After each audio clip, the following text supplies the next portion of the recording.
politik. Assalamualaikum warahmatullahi wabarakatuh. Selamat petang dan salam sejahtera. Kita sambung berkaitan topik tentang Neolitik di Malaysia. Walau bagaimanapun akan disentuh juga beberapa isu yang berkaitan di luar Malaysia, di rantau Asia Tenggara, khususnya di wilayah yang berhampiran dengan Malaysia. Kerana perkembangan sesuatu budaya itu mempunyai perkaitannya dengan kawasan serantau.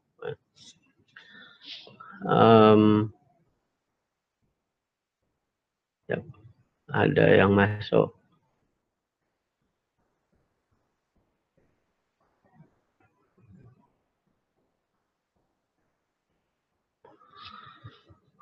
Okey, kalau saya terputus, just in case lah terputus, bagi tahu dalam mana WhatsApp pun boleh kot.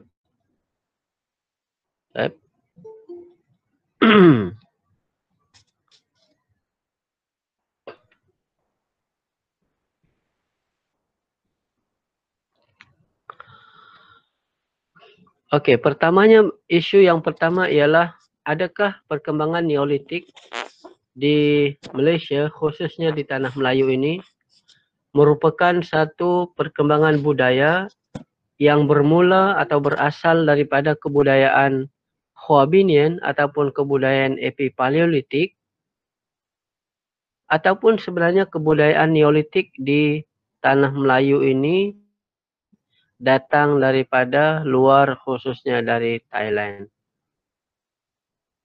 Ya. Itu persoalan. Kenapa timbul persoalan ini? Kerana ada dakwaan, khususnya penyelidik-penyelidik yang awal di Tanah Melayu ataupun di Malaya. Mereka menyatakan bahawa kebudayaan Neolitik merupakan satu kebudayaan yang baharu, dibawa oleh satu kumpulan masyarakat yang baru dari luar semenanjung Tanah Melayu, khususnya dari Thailand, dan ia bukanlah penerusan daripada kebudayaan Hoabinian. Faham tak? Antara yang mendakwa bahawa kebudayaan Neolitik ini bukanlah berasal di Tanah Melayu, bukanlah berasal daripada Tanah Melayu, tetapi dibawa daripada luar. Antaranya adalah kajian-kajian yang dibuat oleh Tweedy yang menunjukkan bahawa masyarakat di Neolitik itu adalah masyarakat yang lain daripada Hoabinian. Kemudian Sorensen di Thailand yang mengkaji tentang beberapa tapak arkeologi di Thailand seperti di Ong Bah Cave ataupun di Gua Ong Bah, menyatakan bahawa kebudayaan Neolitik di Tanah Melayu ini datang dari Thailand. Jadi sejauh mana benar ataupun tidaknya? Ya?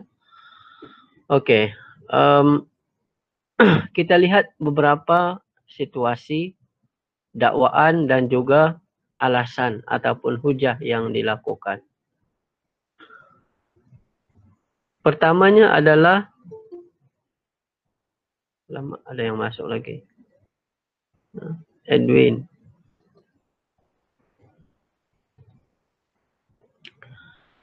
Berkaitan dengan pengaruh kebudayaan non-nokta ke Tanah Melayu. Menurut Peter Bellwood, jumpaan objek logam yang kurang dan pentarikannya lewat di selatan Thailand dan juga di utara Melayu.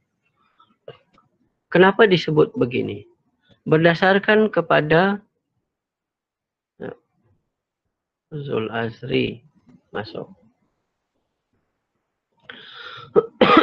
Okey, berdasarkan kepada permulaan zaman logam yang lewat di selatan Thailand dan juga di Tanah Melayu.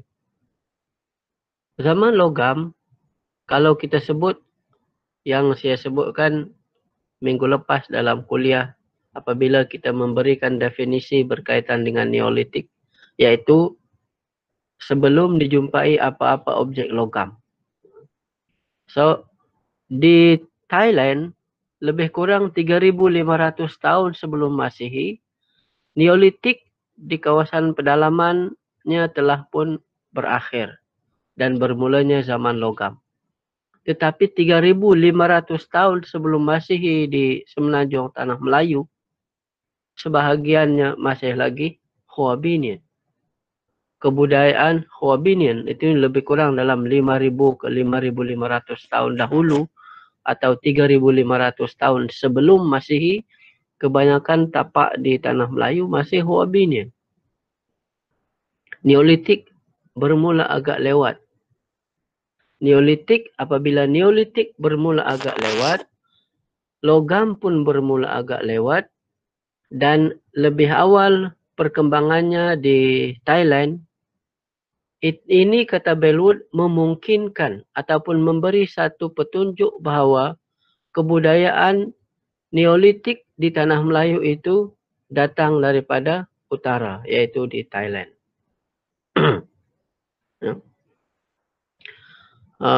Sebab lebih awal berlaku di Thailand, kemudian katanya ada kemungkinan ia dikembangkan ke Tanah Melayu. Seterusnya, idea berkaitan ataupun pandangan berkaitan Neolitik di Tanah Melayu bukan datang daripada Thailand, tetapi sebaliknya datang daripada masyarakat tempatan yang menghuni di Tanah Melayu itu sendiri. Sebelum Neolitik, iaitu masyarakat yang berkebudayaan memburu dan mengumpul, yang kita sebut dalam kuliah-kuliah lepas sebagai kebudayaan Hoabinian Malaysia ataupun Epipaleolitik. Ini disangkal oleh Leong Sau Heng. Dan beberapa alasan yang dikemukakan oleh beliau antaranya ialah sebab Leong Sau Heng ini terlibat dalam penyelidikan arkeologi tapak Neolitik di Jenram Hilir di Dengkil sana, di Kuala Langat. Di tapak Jenram Hilir ini adalah sebuah tapak yang multi-component site, dihuni semenjak zaman Neolitik dan berterusan sehingga zaman logam dan protosejarah. Sehingga beberapa ratus tahun Masehi. Ini nak masuk Muhammad Syakir.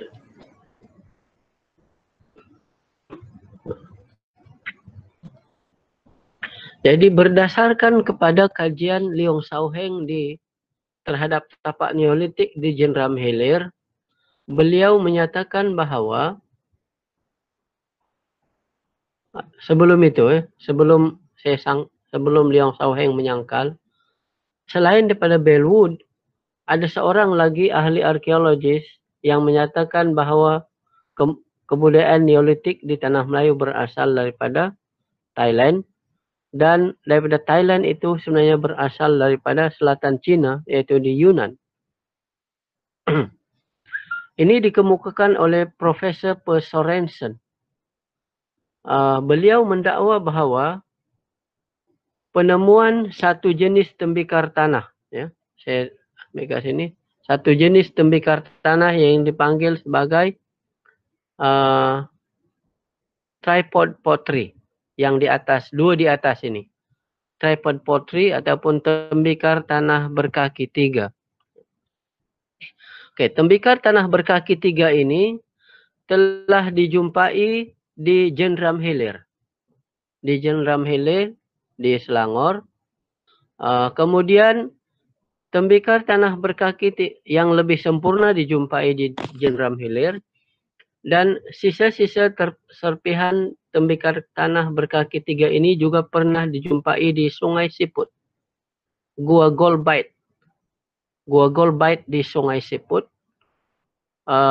Ini ada dalam laporan J.M. Matthews.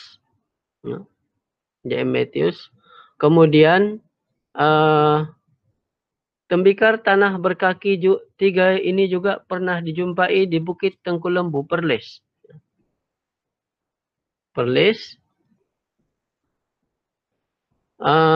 Jadi kalau tuan-tuan lihat dari segi taburan penemuannya di Semenanjung Tanah Melayu, kalau boleh bayangkan peta Semenanjung Tanah Melayu, saya ada ke sini tak?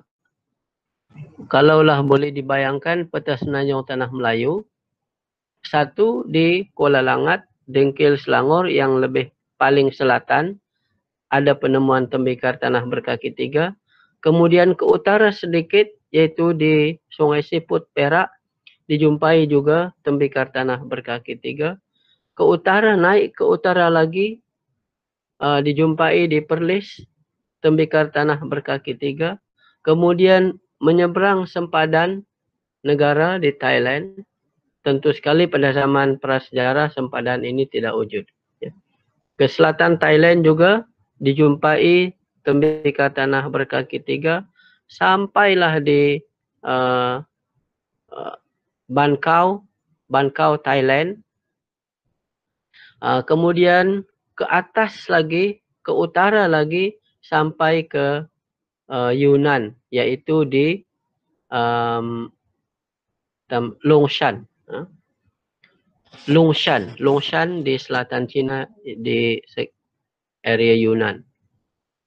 Jadi sebelum penemuan di Jendram Hilir oleh Leong Sao-heng pada tahun 90-an dahulu, telah dijumpai tembikar tanah berkaki 3 yang sama dijumpai di Longshan pada zaman Neolitik. Dan ini telah pun dihuraikan, dibahaskan dan dihuraikan oleh arkeologis sebagai satu jenis kebudayaan yang disebut Longshanoid culture ataupun kebudayaan Longshan. Jadi berdasarkan memandangkan penemuan semacam ada satu garisan daripada selatan China di Yunnan, kemudian turun di Thailand di Bankau, kemudian di selatan Thailand, utara Semenanjung Tanah Melayu di Perlis, Kedah, Perak dan Selangor. Jadi berdasarkan kepada satu garisan itu, kata Per Sorensen, kebudayaan Neolitik dengan mengambil kira taburan tembikar tanah berkaki 3 menunjukkan bahawa kebudayaan Neolitik di Tanah Melayu berasal daripada Longshan, Yunnan.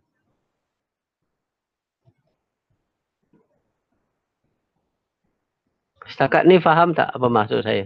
Saya takut huraian ini berbelit-belit. Tapi faham ya? Paham, Dokter.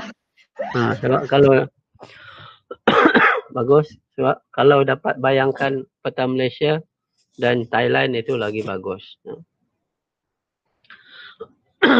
So bermula daripada selatan China di Yunnan, turun sampai ke Jendram Hilir di Selangor. Ada satu kebudayaan yang sama yang ditunjukkan oleh pembuatan, penghasilan dan juga penggunaan tembikar tanah berkaki 3. Contohnya lah ya, kalau zaman sekarang kita menggunakan katakanlah apa yang biasa, telefon Huawei. Huawei lah. Ke apa-apa paling cikai lah. Katakanlah iPhone 11. iPhone 11 ataupun mungkin Samsung 8 ke, entah Samsung apa yang paling latest saya tak tahu. Okey. Telefon itu bila ada di sini kemudian lebih awal dan lebih banyak, malah ada kilang pembuatannya di Korea sebagai contoh. Ya. Tidakkah kita boleh menyatakan bahawa telefon yang dijumpai di Samsung katakanlah Samsung 6 di Tanah Melayu itu berasal daripada Korea. Berasal daripada Korea berdasarkan kepada penggunaan oleh masyarakat di Tanah Melayu ataupun di Malaysia lebih lewat sebulan ataupun 2 bulan berbanding di Korea. Boleh tak kita katakan? Bisa. Boleh saja dikatakan begitu. Kerana memang pun dari segi pengkilangnya di sana lebih awal wujud di sana berbanding tempat kita. Jadi itulah analogi yang menunjukkan bahawa ada kenyataan ataupun dakwaan oleh arkeologis terdahulu yang menyatakan bahawa zaman Neolitik, kebudayaan Neolitik di Tanah Melayu datang daripada Yunan. Inilah antara argumen yang selalu didukung oleh kumpulan ataupun selalu didukung oleh arkeologis yang awal dahulu. Mereka menyatakan bahawa perkembangan di Tanah Melayu ini datang daripada luar. Begitu juga perkembangan daripada Thailand bukan berasal daripada Thailand, berasal daripada mungkin selatan China ataupun daripada India. Kemudian perkembangan di Asia Tenggara, hatta di Asia Tenggara pun di Tanah Melayu lebih awal berbanding di kawasan kepulauan. Jadi perkembangan yang berlaku bukan pada masa yang sama itu menunjukkan bahawa ada aliran penghijrahan ataupun ada aliran penyebaran budaya daripada satu kawasan kepada satu kawasan yang lain, menyebabkan kawasan yang awal itu lebih awal mengimplementasikannya berbanding di masyarakat yang lebih jauh, khususnya yang tinggal di kawasan kepulauan kerana perhubungan yang lebih sukar dan lambat. Ya. Tetapi seperti yang saya sebutkan tadi, kalau pandangan oleh Leong Sao Heng, beliau menyatakan bahawa dengan penemuan tapak Neolitik di Jeneram Hilir dan juga ikon utama Neolitik di Jeneram Hilir itu ialah tembikar tanah berkaki 3. Dan kata Leong Sao Heng, pentarikan terhadap tembikar tanah berkaki 3 di Jeneram Hilir, Dengkil, Selangor itu tidak jauh meski lebih lewat berbanding di Bankau, Thailand dan juga di Lungshan, Yunan. Meski lebih lewat tetapi perbezaan tarikhnya tidaklah begitu ketara katanya. Tidaklah begitu besar perbezaannya. Dan ini memungkinkan, kata Leong Sao Heng, bahawa masyarakat yang tinggal di Jeneram Hilir itu sebenarnya yang menginspirasi pembuatan tembikar tanah berkaki 3 dan bukannya menunjukkan bahawa ada penghijrahan ataupun penyebaran pengaruh budaya daripada Bankau.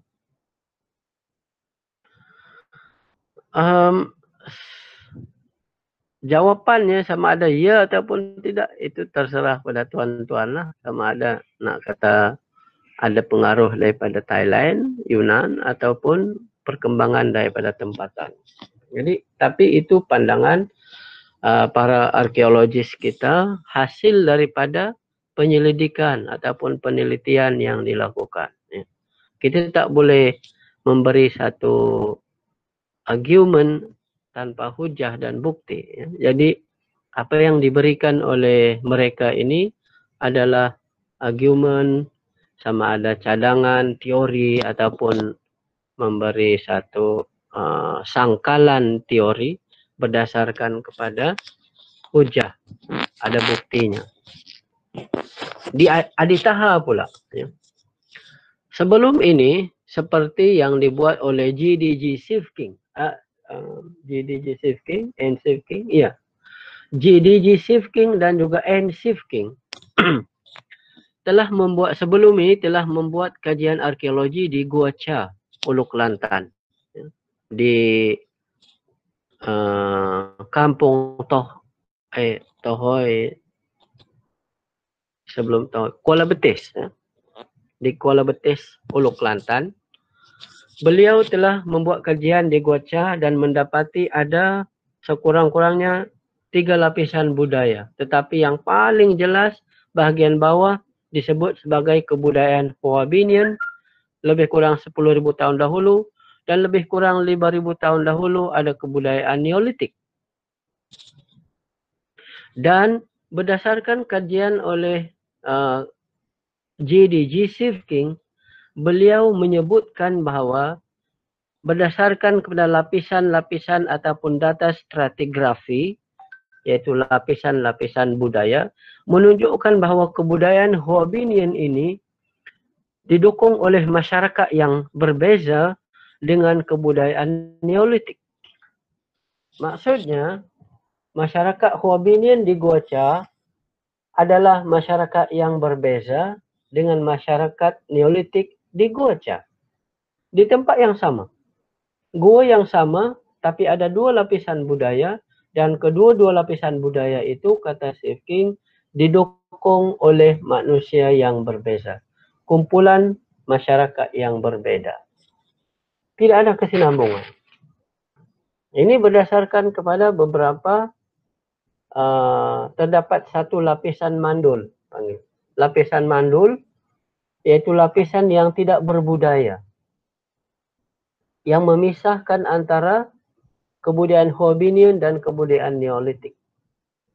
Ini kajiannya pada tahun 1959. Zaman darurat tuh. Jadi zaman darurat kajian arkeologi di Ulu Kelantan berhadapan dengan komunis. Kemudian pengangkutannya bukan ada jalan raya, bukan ada helikopter. Mereka menggunakan perahu dan rakit.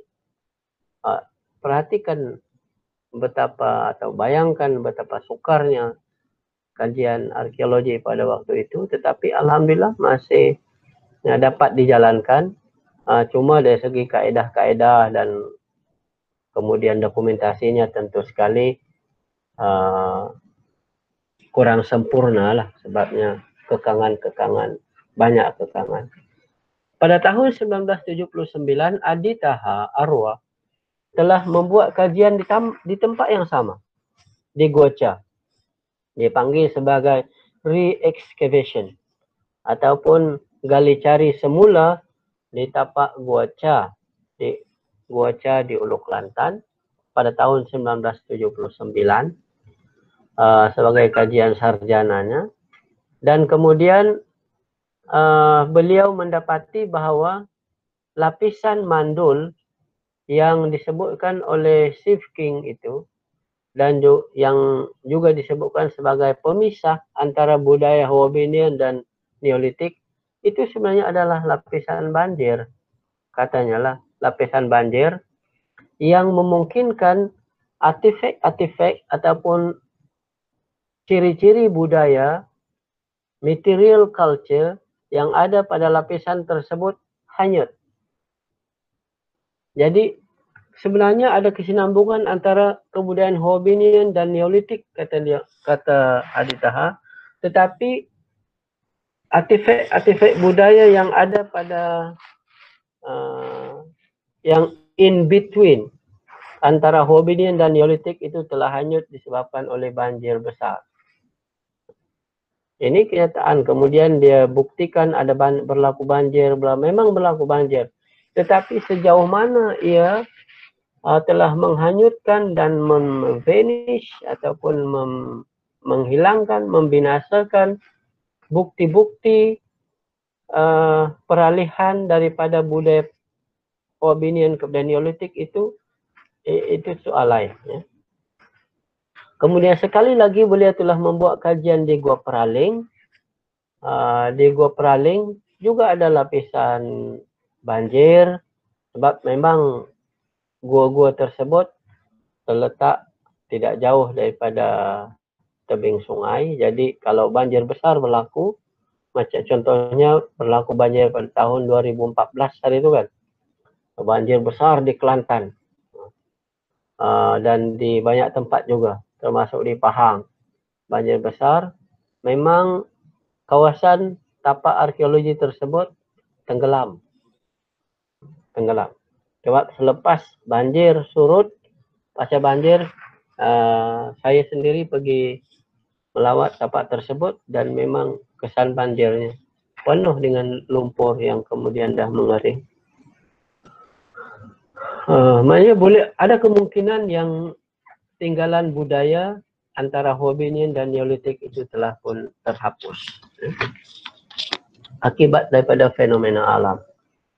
Tetapi beliau menyebutkan bahawa macam Adi Taha ini menyebutkan bahawa kebudayaan Hominin pada hari ini didukung oleh masyarakat panggil orang asli Negrito. Orang asli Negrito. Sementara kemudian kebudayaan Neolitik bercucuk tanam didukung oleh masyarakat Melayu Proto. Senoi. Melayu Proto yang lebih ada kemahiran ataupun pengetahuan dalam bercucuk tanam. Orang Negrito ni dia tak ada kemahiran dalam bercucuk tanam. Mereka memburu dan mengumpul. Dululah, tapi sekarang tentu sekali berubah. Tapi 10 tahun, 20 tahun yang lepas, mereka masih lagi kebal dengan tradisi mereka. Jadi berdasarkan kajian di Gua Peraling, kata Adi Taha, menunjukkan bahawa sebenarnya ada penerusan daripada Hominin kepada Neolitik. Ada lagi beberapa contoh angkalan. Ini yang saya sebutkan tadi, pengaruh kebudayaan Bankau di tanah Melayu, kata Profesor Reason, berasal daripada China. Ini menurut penemuan tembikar tanah berkaki 3. Kemudian satu lagi kajian dipanggil kajian terhadap tembikar tanah di tanah Melayu. Kata kajian oleh Stephen Chia, Profesor Stephen Chia Ming Sun di University Science Malaysia. Beliau mendapati bahawa berdasarkan kajian XRF, XRD terhadap tembikar tanah, analisis saintifik terhadap tembikar tanah di tanah Melayu, mengambil contoh beberapa tembikar tanah Neolitik, menunjukkan bahawa tembikar-tembikar tanah itu adalah tembikar tanah yang dari segi mineral content-nya ataupun kandungan mineral tembikar tanah sama dengan kandungan mineral tanah yang ada di kawasan sekitarnya. Menunjukkan bahawa tembikar-tembikar tanah pada zaman Neolitik ini dibuat oleh masyarakat tempatan dengan mengambil bahan-bahan yang ada di sekitar mereka. Begitu juga dengan kalau kita ambil contoh, bukan setakat di tanah Melayu, tetapi di Sabah dan Sarawak. Di Sabah sebagai contoh, tembikar tanah Neolitik di Bukit Tengkorak itu telah dijumpai bahan mentahnya ada di situ. Maknanya dibuat oleh masyarakat yang duduk di sana, mengambil bahan-bahan tanah liat di sekeliling mereka, diproses dan dijadikan tembikar tanah. Ia bukanlah tembikar tanah, dan budaya atau tradisi membuat tembikar tanah itu bukan datang daripada luar. Tapi ialah itu antara dakwaan lah ya. Ada tak kemungkinan yang mereka ini ialah masyarakat luar yang mungkin datang ke tanah Melayu, kemudian nak meneruskan hidup, membuat mereka dah ada kemahiran, mereka menghasilkan tembikar tanah dengan mengambil kira ataupun menggunakan bahan-bahan setempat. Pun ada juga ya.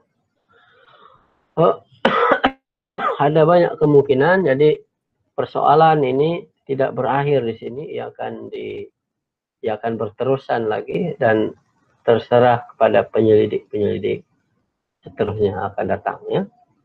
Kalau dijumpai bukti-bukti lain yang boleh sama ada menyangkal ataupun menyokong, maka tersokong dan tersangkallah teori-teori lama.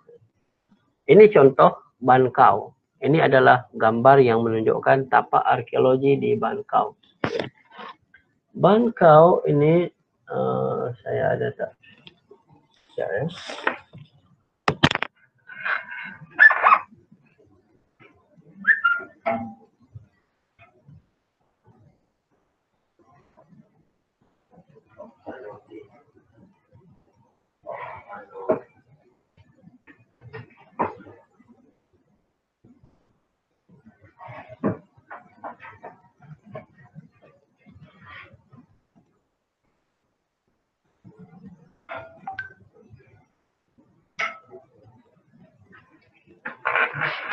Di Thailand, sorry,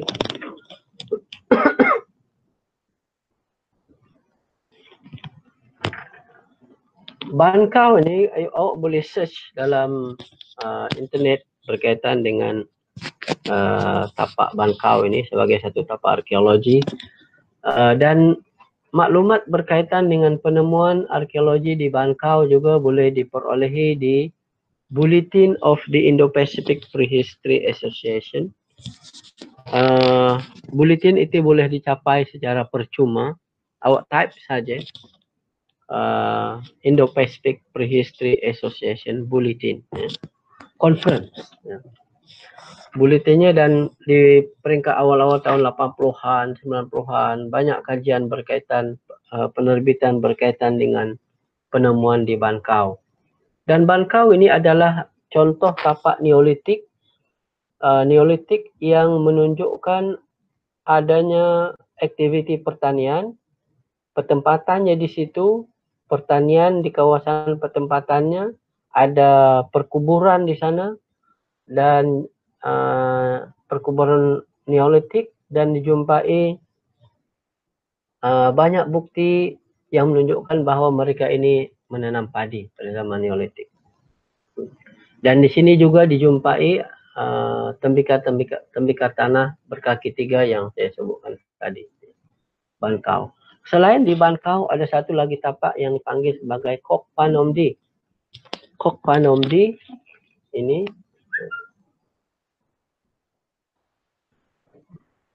Kok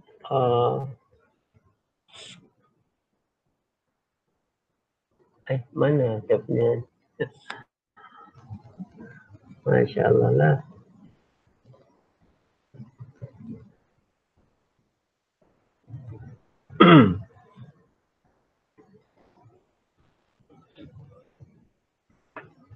Satu tempat yaitu di Kok Panomdi, juga di Thailand. Selain daripada Bankau, Kok Panomdi, Non Nokta dan Ban Chiang itu antara tapak-tapak Neolitik yang terkenal, ya. Kalau saya tunjuk seperti ini, tengok, ya. Ini contoh kubur zaman Neolitik yang dijumpai di Kok Panomdi. Berdasarkan kepada penemuan banyak kubur pada zaman Neolitik di Bankau, Kok Panom, Non Nokta, dan oleh kerana banyak kubur, jadi kita arkeologis dapat menganalisis jenis-jenis dan bentuk-bentuk kubur. Terutamanya berdasarkan ataupun dari segi material remains yang ataupun burial gift yang terdapat di dalam kubur ataupun setiap kubur. Jadi dari situlah sebenarnya arkeologis dapat melihat dan menyimpulkan tentang beza status seseorang yang dikebumikan berdasarkan kepada objek yang disertakan dalam kubur. Ada yang banyak, ada yang sikit, ada yang cuma satu tembikar, ada 2 tembikar, ada banyak tembikar, ada banyak manik, ada yang tak ada manik, ada yang dengan alat-alat, ada yang tak ada alat dan sebagainya. Okey. Ini contoh Bankau, tapak di arkeologi di Thailand. Okey, saya tunjukkan juga di sini gambar yang menunjukkan tentang beberapa alat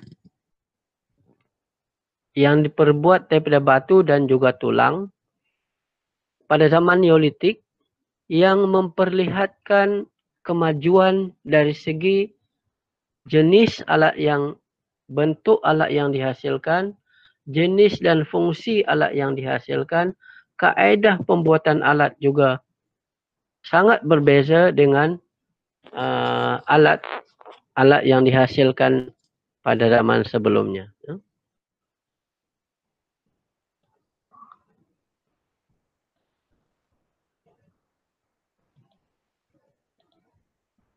Adakah saya masih dalam kelas lagi?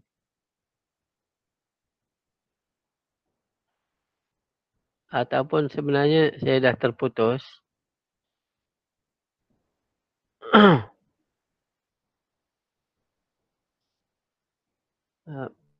Masih, Dokter. Ada, Dokter. Masih ya? Okey. Okey.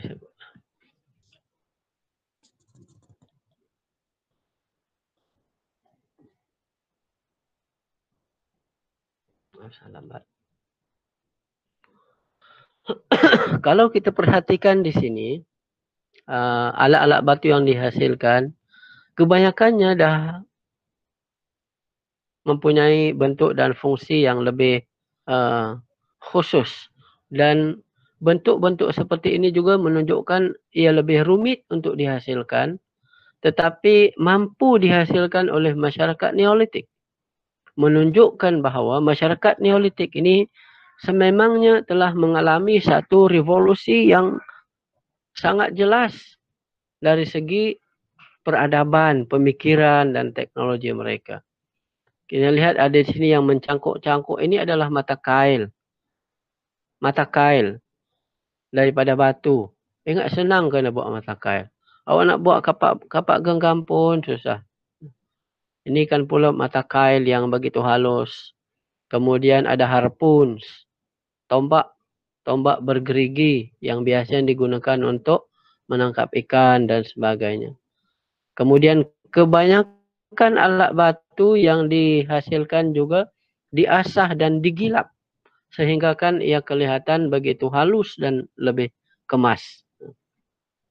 Dan selain daripada alat-alat, terdapat juga objek yang dihasilkan untuk perhiasan seperti cincin, gelang dan juga loket dan sebagainya. Ini tadi antara tembikar tanah dan jenis tembikar tanah yang dihasilkan oleh masyarakat Neolitik. Kebanyakannya tembikar tanah yang dihasilkan pada peringkat awal adalah berbentuk rounded bottom ataupun berdasar membulat. Cuma pada peringkat yang kemudian mereka menghasilkan tembikar tanah yang bertripod ataupun berkaki. Fungsinya adalah untuk just letak saja. Tak perlu nak buat tungku kalau nak masak. Tak perlu. Kemudian kalau dia storage pun tak perlu nak diletakkan di tempat yang tak perlu nak kena sendal-sendal supaya tembikar ataupun bekas ini tak tergolek. Jadi mereka buat tripod ataupun kakinya supaya letak je tak tergolek kan. So ini semua adalah inovasi. Inovasi hasil kreativiti oleh masyarakat Neolitik.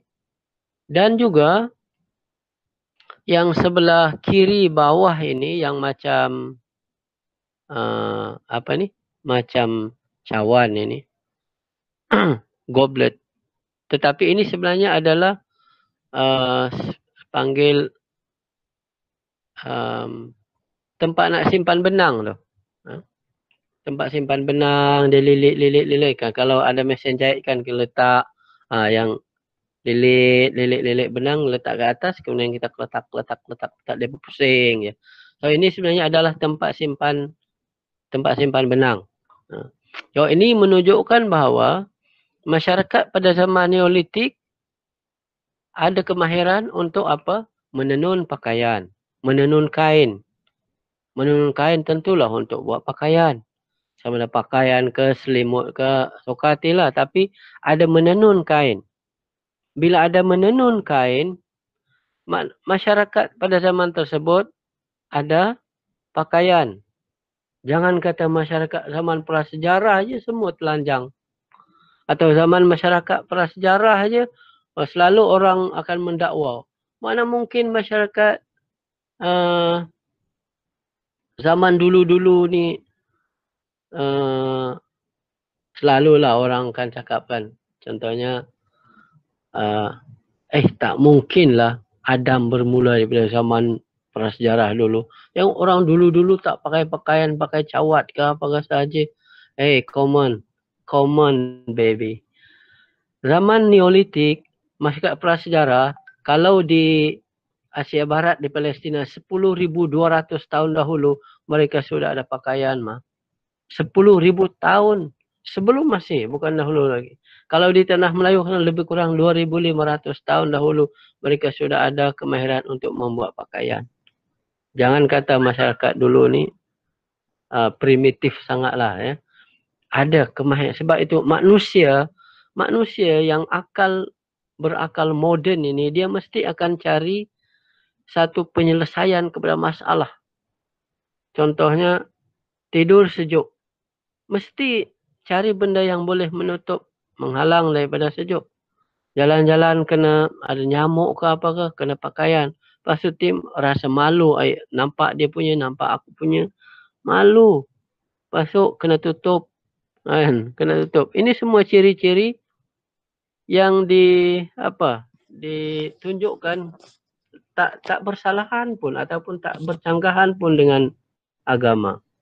Contohnya kalau dalam Quran kan ada kisah tentang Adam yang melanggar perintah Tuhan sehingga kan mereka terhasut oleh iblis, dan kemudian bila Tuhan murka dan secara tiba-tiba pakaian mereka tertanggal, mereka pun cari daun-daun nak menutup. Itu semua manusia moden yang ada perasaan, ada akal, ada nilai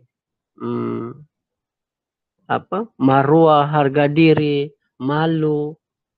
Itulah ciri-ciri manusia moden ni kan. So, zaman Neolitik itu cocok dengan apa yang disebut ataupun sepadan dengan apa yang disebut. Ciri-ciri manusia Neolitik sepadan dengan apa yang disebutkan oleh Quran, huraiannya tentang bagaimana Adam dan Hawa. Sebab itu sekali lagi saya nyatakan pada pandangan saya, pandangan peribadi saya, manusia moden itu bermula daripada Neolitik. Dan Adam itu dia boleh jadi bermula daripada Neolitik. Ya. Okey, ini lagi contoh perhiasan. Manusia suka pada perhiasan ni. Manusia moden. Contohnya suka cincin, beli berlian, beli gelang, beli rantai. Bukan sikit punya murah. Bukan sikit punya mahal. Ada yang sampai 24 juta beli cincinnya. Cincin berlian. Tak cukup dengan cincin, gelang, rantai. Handbag. Handbag beratus-ratus. Untuk orang yang kaya lah. Untuk orang yang kaya. Kalau macam saya, satu ni je lah beg saya. Handbag entah harga pun RM50 lebih. Tak bertukar sejak daripada 4-5 tahun dulu. Okey, kemudian itu beg baru, belum lagi isinya. Okey, so suka kepada perhiasan ini manusia moden. Itu fitrah manusia. Nak kelihatan cantik, itu fitrah. Nak kelihatan handsome, ganteng, orang Indonesia bilang. Ganteng, ada gelang. Kalau kita lihat di sini ini, so nak dapatkan oleh kerana ada nilai cantik dalam masyarakat, maka mereka pun berusaha untuk apa? Mencantikkan diri, menambah aksesoris. Oh, lagi cantik lah kalau ada cincin rupanya. So, mereka pun mengambil apa kita panggil batu. Batu yang leper, mereka buat lubang kat tengah-tengah, kemudian cantikkan belah tepi, jadi gelang, masukkan dalam tangan. Cantiklah gelang ni. Ni daripada batu, ni tahu batu lumpur ke batu kan. Cantik. Kemudian orang lain nampak, cantik ya punya gelang. Macam mana you buat? Buat macam ni. Mereka pun dah buat. Sampai satu industri boleh jadi. Ya. Kemudian bila masuk zaman logam, tukar pula pergi pada logam. Daripada gangsa, cincin gangsa, gelang gangsa. Dapat pula emas. Tukar pergi cincin emas, gelang emas, rantai emas. Gigi pun emas. Nasib baik, tai gigi itu bukan emas. So, macam-macam manting-anting, emas, loket. Jadi itu semua perhiasan-perhiasan dunia yang mula dikenal ataupun ditemui bukti-buktinya pada zaman Neolitik. Ada tak perhiasan-perhiasan kita jumpa pada zaman Hoabinian? Tak ada. Alat-alat saja.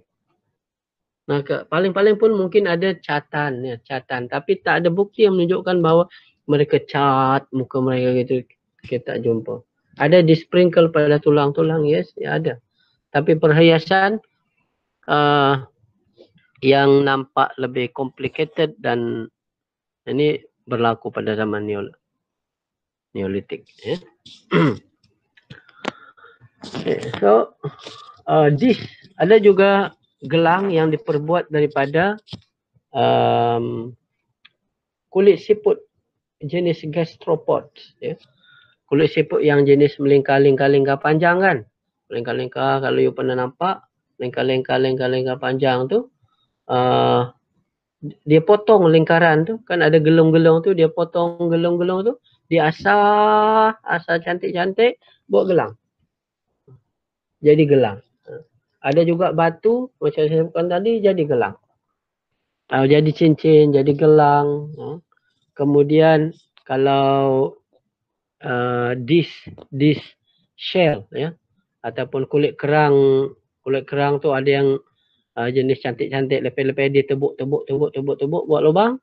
Lepas tu dia sambungkan dengan tali, kemudian dia buat gelang, dia buat rantai. Cantiklah dia. Itu contoh kemajuan Neolitik lah. Alat batu pada zaman Neolitik. Itu saya sebutkan tentang paling basic alat batu pada zaman Neolitik. Asas ataupun ciri-cirinya ialah kewujudan beliung batu berasah ataupun kapak batu berasah. Kapak ataupun beliung batu berasah lah. Jadi ini contoh. Tak berapa cantik tapi bolehlah sebagai contoh. Yang paling kanan atas itu adalah beliung sama seperti yang di sebelahnya.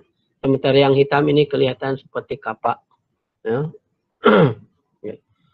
Tujuan dan alat-alat pada zaman Neolitik ini juga adalah berasah. Ya.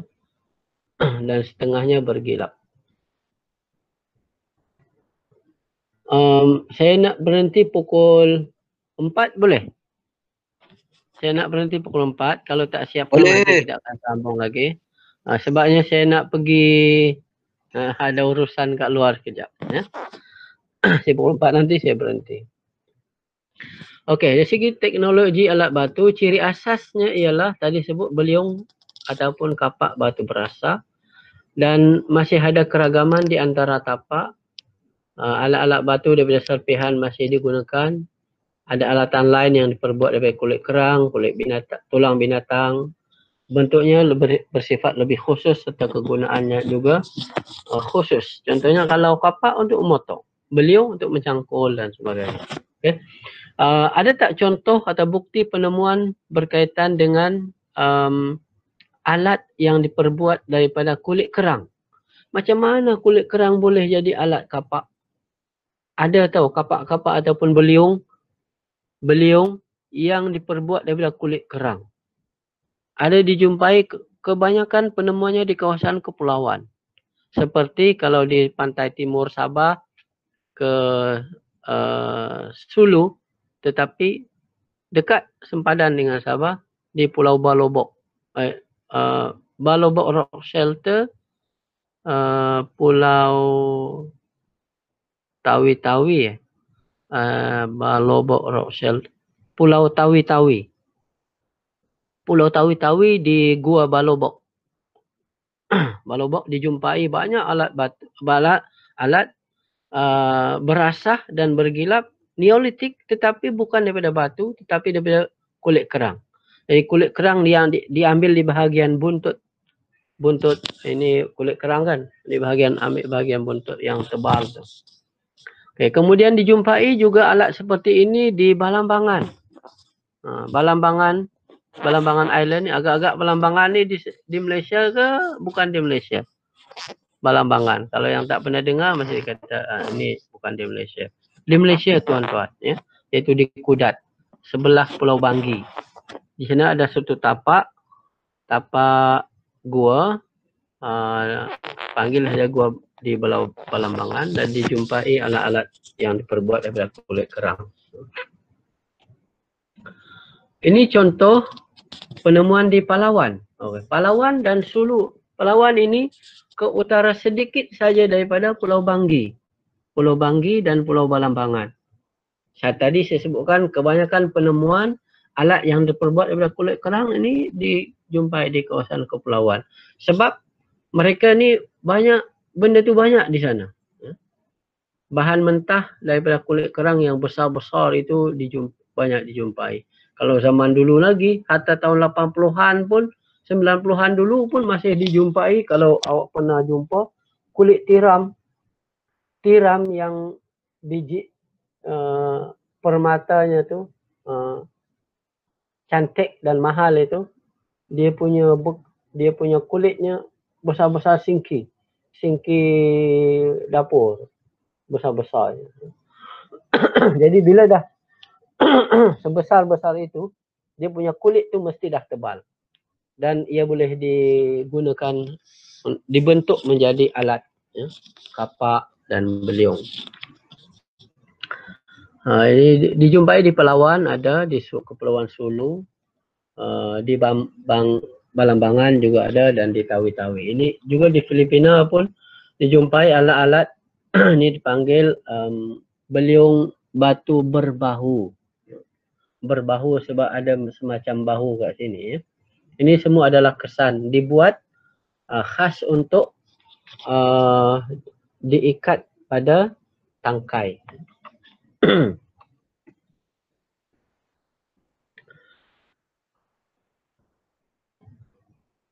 Okey, contoh alat batu yang dihasilkan oleh masyarakat Neolitik dan fungsinya.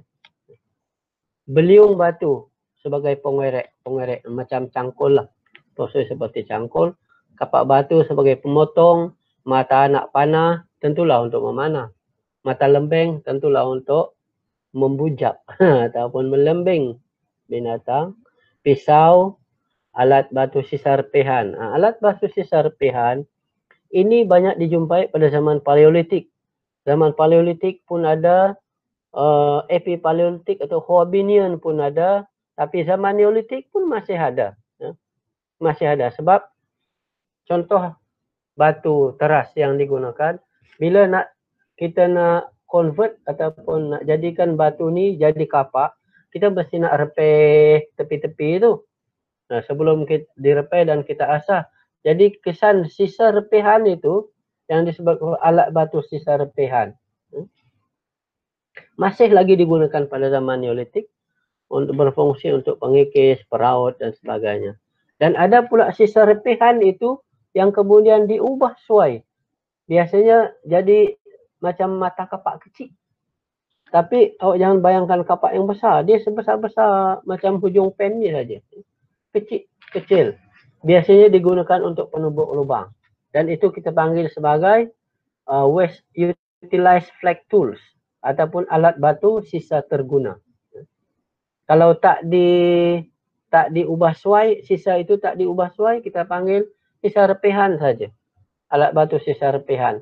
Tetapi kalau sisa itu diubah suai lagi menjadi satu pahat kecil ataupun dia macam drill, itu kita panggil sebagai waste utilized flake tools, ya, ataupun alat batu sisa terguna. Ini banyak dijumpai, alat batu sisa terguna banyak dijumpai di tapak-tapak arkeologi di pantai timur Sabah. Alat pengikis ataupun scraper, microblade. Microblade ni boleh jadi terdiri dari sisa repihan, cuma saiznya kecil, saiznya lebih kecil. Biasanya microblade ini batuan yang agak keras lah, seperti cat, obsidian dan sebagainya.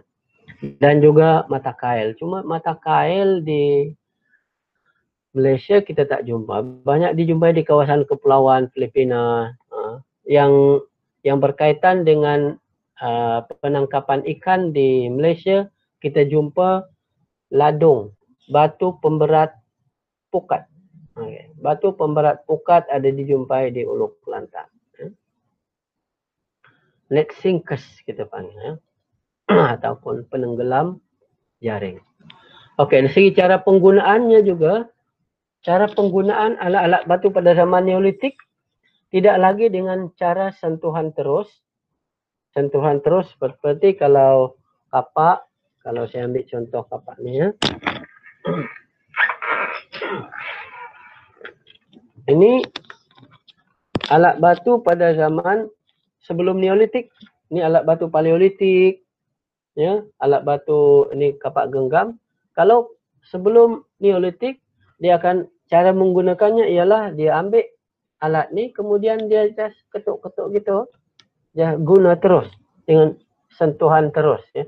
Tetapi pada zaman Neolitik, tidak ada lagi sentuhan terus, cuma dia akan menggunakan tangkai yang kemudian diikat pada mata kapak ataupun lembing dan kemudian digunakan dengan memegang tangkai. Itu hasilnya akan lebih baik kerana kesan hentakannya juga lebih kuat. Itu juga adalah contoh kemajuan teknologi oleh masyarakat Neolitik. Okey, ada soalan setakat itu? Saya akan berhenti di sini, alat batu perhiasan. Kalau ada soalan boleh tanya. Saya akan berhenti di sini, nanti kita akan sambung pada minggu hadapan lagi. Ada soalan tak? Ataupun tengah makan. Ataupun dah tidur.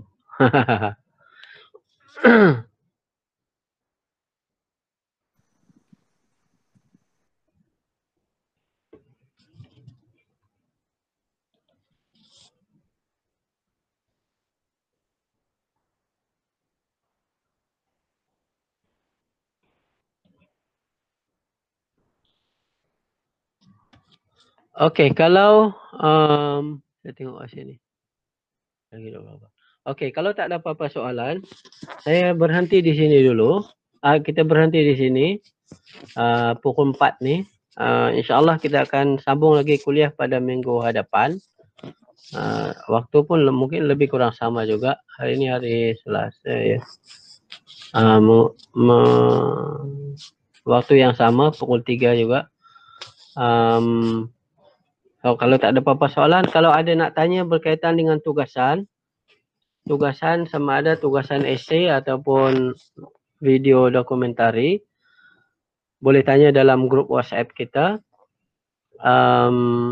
Apa-apa soalan lah ya. Ada beberapa pelajar yang telah menghantar pada saya contoh video dokumentari yang dihasilkan dan bagus.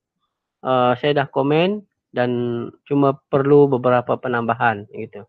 Jadi kalau dia buat penambahan dan seperti yang saya sarankan, insya-Allah bagus ya. So, kalau yang masih belum buat, saya cadangkan supaya jangan tangguh lama-lama buat. Nanti saya boleh komen. Ya. Kalau lambat nanti dah tak boleh komen. Jadi kalau perlu dibaiki pun dah tak sempat nak dibaiki. Ya. Okey, sekian saja untuk hari ini. Saya sudahi dengan wabillahi taufik wal hidayah. Assalamualaikum warahmatullahi wabarakatuh. Terima kasih kerana hadir kuliah ini. Ya.